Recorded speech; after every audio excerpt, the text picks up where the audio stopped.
Bayi 3 bulan antara ditahan dalam operasi imigresen. Salam sejahtera dan bertemu kembali di channel saya.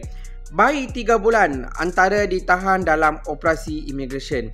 Okey, kepada anda yang belum subscribe channel saya, jangan lupa tekan butang subscribe di bawah ni, okey? Okey, baru-baru ni Jim Johor telah melakukan satu operasi yang dinamakan Op Sapu di kawasan Sedeli, di kawasan ladang kelapa sawit di Sedeli, Johor.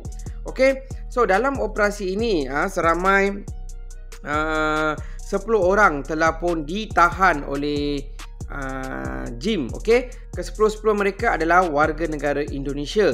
Okey, dalam 10 orang yang ditangkap ni, 7 adalah lelaki, 2 adalah perempuan dan 1 adalah bayi berusia 3 bulan. Okey, menurut kenyataan media yang dikeluarkan oleh Jim Johor, operasi ini dijalankan di ladang kelapa sawit. Okey, semasa operasi ini dijalankan, ada kebanyakannya warga asing yang ada di sana sedang tidur dan berehat. So, dia orang tengah tidur. Okey, so apabila pihak imigresen melakukan operasi, ada yang cuba melarikan diri tetapi telah berjaya ditangkap sebab dah dikepung lah tempat tu.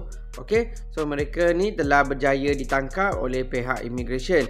Okey, so warga asing ni dipercayai tinggal membuat penempatan haram di ladang kelapa sawit ni dan tinggal di sana secara tidak sah. Okey, ada yang berselindung di atas PLKS yang tamat tempoh dan macam-macam kesalahan lah. Okey, dan mereka ni telah pun tahan untuk siasatan.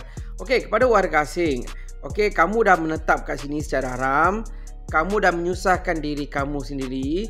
Sekarang ni kamu dah mula menyusahkan anak-anak kamu. Okey, kenapa saya cakap macam tu? Okey, kamu dah duduk kosong, kamu dah tahu risiko duduk kosong. Lepas tu duduk dalam ladang sawit buat penempatan yang haram. Lepas tu kamu beranak pinak kat sini pula. Bayi 3 bulan tu yang tak tahu apa jadi mangsa disebabkan tindakan mak bapak mereka sendiri. Okey, jadi kepada mak bapak yang dah beranak kat sini, yang ada baby tu, yang kosong tu, baik kau serah diri dan balik ke negara asal daripada kau duduk dalam hutan macam tu. Siap-siap rimau datang ke, ular sawa datang ke, bahaya. Okey, lagi satu menyusahkan anak kau yang baby kau tu, sebab kalau kena tangkap, dia pun sekali kena tangkap. Okey, so hidup secara aman, duduk secara sah.